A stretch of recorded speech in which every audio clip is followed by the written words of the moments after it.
This is Health Yeah, your weekly update on what's going on in the health, wellness, and medical world with Monica Robbins.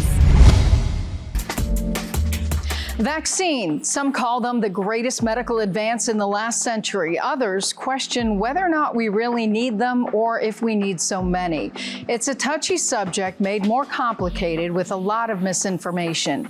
In this episode, we go straight to an expert for straight talk on what we need to know. And so when they push this notion that the vaccines could overwhelm the immune system, they are saying, I don't know anything about immunology. This and much more straight ahead on Prescription for Life.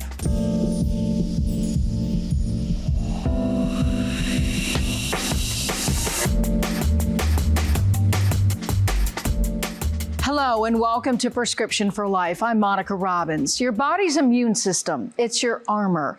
It protects you against germs, including bacteria, viruses, fungi, and toxins. But some of us may have a chronic illness, such as diabetes or heart disease or cancer, that can put us at higher risk for infection, making us what's known as being immunocompromised. That's why boosting your immune system is essential for defending the body against diseases and viruses, and one way to do that is by becoming vaccinated. A little later, we'll hear from an infectious disease specialist who will explain how vaccines work. But first, there are other ways to protect yourself, from the foods you eat to your personal hygiene. Safe practices at home and on the go to keep everyone in your family safe, especially the little ones. Is your family battling the virus triple threat? Healthcare facilities are already being overwhelmed with sick kids, especially with RSV, which can cause cold-like symptoms, but also serious respiratory problems, particularly in babies. Remember the basics. Show your kids how to properly wash their hands, scrubbing for 20 seconds when they get home, after using the bathroom, and before eating. While there's no magic way to keep your kids from ever getting sick, there are some things you can do to better your odds, like keeping your kids' vaccinations up to date. That includes the flu and COVID vaccines. And for infants, talk to your pediatrician about the new shot that may lessen the severity of an RSV infection. And Grandma was right. Research suggests chicken soup may give you relief from the common cold symptoms, easing throat soreness and preventing dehydration. Kids generally just need time to get better, so let your child rest, watch some movies, and very importantly, keep them hydrated. Check with your pediatrician about medications, but steer clear of cough medicine for kids. It really doesn't work well and can even be dangerous. Last fall, CVS pulled some cold medicines after the FDA said the active ingredient doesn't work. And remember, never ignore the signs of an emergency. If your child has a fever of 105 degrees, is showing signs of dehydration, or is having trouble breathing, get them to the ER. Any fever in newborns under 2 months is also an emergency. Dr. Amy Edwards is board certified in pediatrics and pediatric infectious diseases. She's on the front lines and sees the devastation that vaccine-preventable diseases can cause, which is why she's pro-vaccine, and she explains what years in the industry has taught her about the impact vaccinations leave on those who decide to get them and those who don't. Joining me now is Dr. Amy Edwards, a pediatric infectious disease specialist with Rainbow Babies and Children's Hospital. Thank you so much for being here. Thanks for having me. All right, a lot to unpack. Cold and flu season. What is the most common question you get this time of year?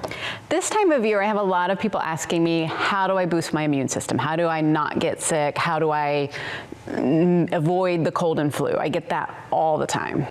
We have seen a huge rise since COVID of people who are choosing not to vaccinate at all. Your thoughts on that as an infectious disease specialist? I mean, it's making me busier, right? Because kids who aren't vaccinated tend to have more infections. There's basic data on that. You can look at the epidemiology and the science. It's really frustrating, actually, is kind of where I come back to time and time again. We have these amazing tools that our ancestors would have crawled over burning coals to get their hands on. And we're like, no, I'm good. You know, I watched some YouTube video and they said I didn't need it, so I probably don't need it, and I'm just not gonna get it. And I'm like, you are leaving your child at risk for some just really serious diseases, and it just doesn't need to happen. What's your biggest concern right now? Measles. right now. Of all of the vaccine preventable illnesses, it's the most contagious. And so it's the one that we call it the canary in the coal mine, because once you start losing herd immunity, once you start getting a certain a certain size of unvaccinated population, measles is always going to be the first thing that rips through. We're already seeing that in places around the United States. We had our own measles outbreak here in Ohio, situated a little bit further south. It's always that first indicator that our vaccination rates are dropping. Measles always comes first. Well, and also, doesn't the measles vaccine eventually wear off in some cases? Not really. That's actually why we boost now. So once upon a time, we only gave one MMR shot. But then we discovered actually that wasn't enough. Now that we boost, actually most people retain immunity from measles for life. I will say that it's only about 97 to 98% effective. So there are about 2 to 3% of people who are walking around fully vaccinated but aren't actually fully protected. And so they will get measles, but they will get a very mild form of measles, and they don't appear to be at risk for any of the complications from measles. So they're not going to end up hospitalized. They're not going to get the encephalitis, the brain inflammation. They're not going to get the pneumonia, that sort of stuff. And so they will get measles, but it'll be pretty mild. Can people die from measles? Absolutely. About 1 out of every 1,000 children who get measles will die. And that's only kind of the tip of the iceberg of what measles can do to us. It can destroy our immune system. It can destroy our brain. It can cause permanent disability. So even if some people say, oh, 1 in every 1,000 kids, that's not a lot of kids. I mean, for me, it should be 0, right? Like no kid should die. We should go from birth to 18, no deaths, right? Push that off to the adult doctors to deal with when we're 90 years old and, ready to go. But, so any kid dying is a kid too many, but some people, 1 in 1,000, that doesn't sound so bad. But of the kids who get measles encephalitis, for instance, about somewhere between 20 and 50% of them will be left with lifelong neurologic problems, whether it be learning disabilities, some sort of problems with hearing or sight. And then the other thing that it does to us is it causes what we call immunologic amnesia. So infections and vaccines, all these things train memory B cells and memory T cells. And we build this library over our life full of all these things that we've fought in the past. And that's why us young adults, I'm 40, I think 45 now, are generally healthy because I have this huge library built up over 45 years of experience and vaccines that my immune system has. And so when somebody coughs on me, my body can pull that out of my library and fight that infection off. Measles burns that library to the ground. And so you start with a blank slate. All your memory B cells and T cells are gone. And so now you have to go through all those infections again that you already dealt with. And so it just, why? Why do you even want to go there? So there's a reason there's a vaccine for it. There's a reason there's a vaccine for it. Absolutely. It's just not necessary. Why torture your child? So what's the biggest reason why people aren't getting that vaccine? Oh, that's a story. So the measles vaccine, it's had a long history of anti-vaccine arguments against it, which I've never really understood. Why that one? Why not polio? I don't know. I think partly because as healthcare has gotten better, as overall nutrition has gotten better. So back in the day, if you go back 200 years, it was mostly the wealthy that had access to good nutrition. But now it's more ubiquitous. Most people have access to good nutrition. Obviously, that's not universally true, I realize, but it is true to say that the better your nutrition, the higher your socioeconomic status, the better access you have to high quality medical care. There's a lot we can do to improve outcomes from measles. So back in the day, it used to be about 1 out of every 100 kids that got measles died. Now it's about 1 in every 1,000. So I think because we were already seeing improvement in measles, there was some idea that maybe we didn't need this vaccine, and so people hated it more. Like, I don't know. I don't know why it happened. But, and of course there was the, the MMR vaccine causes autism, which is obviously not true. And it's just gone from there. I think the most common that I hear now is that kids are just getting too many shots. It's too many. It overwhelms their immune system. That's a really common one. And then these diseases aren't in circulation anyway, so why should I bother? Like, my kid's not going to catch it. So if they're not going to catch it, why should I expose them to the vaccine? So I think those are kind of some of the most common arguments against vaccination that I hear. Is that true? No. The vaccine's overwhelming the immune system. I hear that one a lot. And if you go on anti-vaccine websites, which I do, it's part of my job, it's the one that's pushed the most by the anti-vaxxers. And it's really interesting because basically by saying that, they prove that they know nothing about the immune system and they know nothing about microbiology and the human body. Because anybody that is trained in immunology or infectious disease, anybody that knows anything about basic microbiology knows that our immune system has to face off against hundreds of thousands or millions of bacteria, viruses, proteins, every day. So this idea that like 6 or 7 or 8 shots could overwhelm the immune system, it's nonsense. I'll give you an example. Every time you brush your teeth, bacteria from your mouth get into your bloodstream. Every time you poop, bacteria from your gut get into your bloodstream. Every day, every time. Always. But you don't get sick because you have this wonderful thing called an immune system. Every time you cut your skin, bacteria go flooding into your body. And yeah, sometimes it does get a little infected, right? Sometimes your immune system doesn't fully win, and the glory of antibiotics, right, to be there to help. But most of the time, our cuts heal, right? Because of our immune system. Again, it just, every time you eat, the food that you eat, even if it's very well cooked, it's full of proteins. We call them antigens once they're broken down inside the body.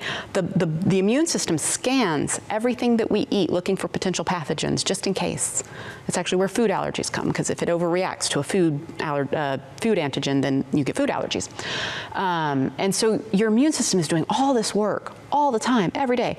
And so I almost picture the immune system like, this guy's hard at work, doing all this work, and then you come up and say, here's like 1 more second of work. Is that going to bother you? And he's like, no, but we're like, oh, these vaccines, it's too much work for the immune system. Like, do you have any idea how much work the immune system is already doing? The immune system barely notices the difference. It's ridiculous to think that the immune system can be overwhelmed by something as tiny as a vaccine when you think about all the work that it's doing every day. And so when they push this notion that the vaccines could overwhelm the immune system, they are saying, I don't know anything about immunology. Like, that's the translation there. So yeah, no, vaccines don't overwhelm the immune system. But don't vaccines have chemicals in them? They do. So does, water is a chemical, H2O. Here's a fun, let me go there then. Formaldehyde. Have you heard that one? Right? Vaccines have formaldehyde in them. And of course, formaldehyde causes cancer, right? Those statements are both true, believe it or not. Vaccines absolutely do sometimes have trace amounts of formaldehyde in it. It is also true to say that formaldehyde can cause cancer. But why am I up here being like, dude, that's totally no big deal? Because guess what else has formaldehyde in it? You do. I do.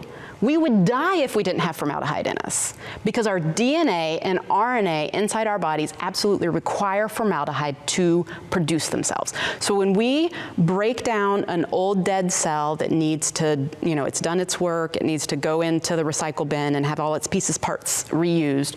When we break down nucleic acid, so that's your ribonucleic acid and your deoxyribonucleic acid, one of the chemicals that's a byproduct of that breakdown process is formaldehyde. We store that formaldehyde in our bodies, and then when we're rebuilding new cells and we're making RNA or DNA, we actually need that formaldehyde in that enzymatic process to build RNA and DNA. So your body is full of formaldehyde, and the amount of formaldehyde that your body has generated right now in our discussion is like 1,000 times higher than the trace amounts that you would find in vaccines. Now here's the follow-up question. Why is there formaldehyde in our vaccines? because our vaccines are derived from living organisms. It isn't only humans that rely on RNA and DNA. Viruses, bacteria, mold, fungus, everything that is alive in this world, I don't know about other planets, everything on this planet that's alive has RNA and DNA, which means everything that is alive on this planet has formaldehyde. Everything. So when you eat broccoli, there's formaldehyde inside the cells. When you grow the measles virus in a lab to make the measles vaccine, there's formaldehyde, right? Because it's in everything. And so it's really fascinating because you can say two true statements. Formaldehyde can be found in trace amounts in vaccines. Formaldehyde can cause cancer. Those are both true, but it's completely irrelevant because it's all about dose. In natural biological amounts, like what's in your body, what's in vaccines, what's in food, formaldehyde is necessary. Not only is it safe, it's necessary. But sure, if I go out and buy a gallon of formaldehyde and drink it, probably not the best idea I've ever had in my life. So that would be a problem. You know, chemicals are a complicated topic because, I mean, one, everything is a chemical. Water's a chemical, right? H2O. I think most of us, when we say the word chemical, we're generally talking about like the scary chemicals, right? And most people have never taken biochemistry, so most people don't know that formaldehyde is natural. They think of it as man-made, or they think of it, you know, in that chemical sense. And yes, there are bad chemicals out there, but formaldehyde's not one of them when it's at biologic doses. Formaldehyde is actually necessary for life, at least the way our life has decided to be with RNA and DNA. Maybe there's other life that doesn't, we haven't found it yet, but so that's, you know, and that is what the anti-vaccine lobby, I don't know what, the anti-vaxxers, I don't know what to call them, the morons, whatever, they'll take these little truths and they'll rely on you not knowing basic biology, basic biochemistry, basic immunology, and they sound so plausible, right? I mean, because formaldehyde, that's a scary sounding word, right? But if you know anything about biochemistry, you know formaldehyde's not scary at all in the right dose. Bottom line, do your homework. Bottom line, talk to an expert. That's what your doctor is for, right? And to me, it comes down to trust. If you think that the rando that you listen to on YouTube is more trustworthy than the physician that you take your children to for their checkups, you might want to find a different pediatrician, right? Because the pediatricians will say the same things I'm saying, and that is that, I mean, the studies that have been done on vaccine safety, I mean, they're there, they've been done. There's massive amounts of data that show how safe vaccines are for the vast majority of people. There's massive amounts of data about how effective they are, the efficacy. And your pediatrician is happy to sit down and answer your questions. But if you're gonna say, well, you know, I heard on YouTube, blah, blah, blah, blah, that translates in my head to you don't trust your pediatrician. So then why are you taking your kid there to get their well child checks if you don't trust them? Right? So it's basic trust. Going back to this idea that experts do exist, like let's go back to the pre-COVID, pre-internet, I'm gonna believe everything I read on the internet world, to this idea that there are experts. We do exist, and we studied a really long time to become experts. And so you have to understand that you as an individual, me as an individual, I can't know everything, right? And I'll give you an example, even inside the world of infectious disease. So for those who don't know, it took me 4 years of undergrad. My undergrad degree is in microbiology, 4 years of medical school, 3 years of residency in pediatrics, 3 years of fellowship in pediatric infectious disease to start to practice as an infectious disease specialist, and I've been practicing for over a decade, so I've been doing this for a really long time. And inside the infectious disease world, I actually only have about 4 or 5 areas where I would be considered an expert. And then there's just scads. Like if you wanted to talk about HIV, I could do that on a surface level. But if you brought in like an actual HIV expert up in here, they would they would be talking about things that I would have no idea about, because you can't be an expert in everything, right? And there's no amount of YouTube videos that is going to replace decades of experience, right? And we have to go back to that. We have to go back. My husband is a aerospace engineer. He's got his PhD. I don't know 1/100th of what he knows about Mars or whatever. And so we have to go back to trusting experts. But feel free to question experts. Like, talk to your pediatrician, ask your questions so that you can feel comfortable. Thank you so much for breaking it down. Couldn't have explained it better myself. Dr. Amy Edwards, thank you so much. You're welcome. Up next, what you need to know about the flu vaccine and if it's safe to get it at the same time as others. There's a lot of misinformation out there about vaccines, and it's important to know that there is no vaccine that is 100% effective. There is no vaccine that prevents infection. The concept of vaccines is to teach your immune system to recognize a virus and fight it off before symptoms appear and make you sick. That said, vaccines are not without some risk, and some people do have bad reactions. The Health Resources and Services Administration runs the National Vaccine Injury Compensation Program, where people who've been injured by vaccine can file a claim. COVID-19 vaccine claims are filed with the Countermeasures Injury Compensation Program. But most health professionals will tell you that the benefits of protection against viruses that can potentially be deadly are not to be ignored. Here's what our Verify team wants you to know about the flu shot. To get answers, we went to Dr. Passaretti, chief epidemiologist at Atrium Health in the CDC. According to the CDC, everyone 6 months and older should get a flu vaccine. The agency says this year's vaccine will protect against 3 different flu viruses. Flu vaccines cause antibodies to develop in the body about 2 weeks after vaccination. That's why Dr. Passaretti says you should think about getting the shot now. I generally encourage people to get their flu and COVID shot around that October timeframe to really have it be peak efficacy when we're in the prime of respiratory viral season. One myth she wants to dispel: the flu vaccine does not give you the flu.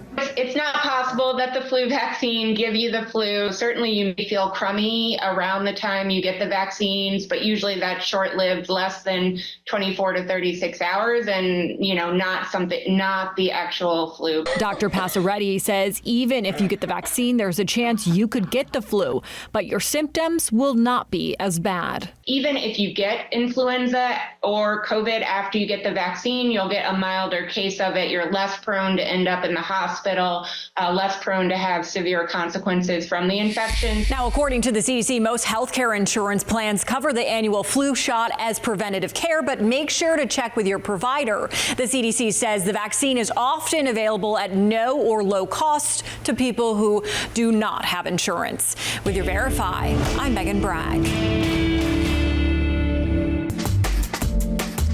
We all know that COVID never went away, but is it safe to get the flu shot and COVID at the same time?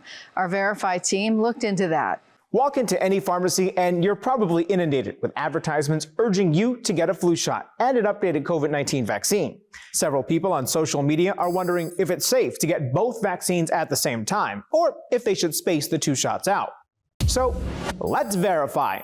Can a person get the COVID-19 vaccine and the flu shot at the same time?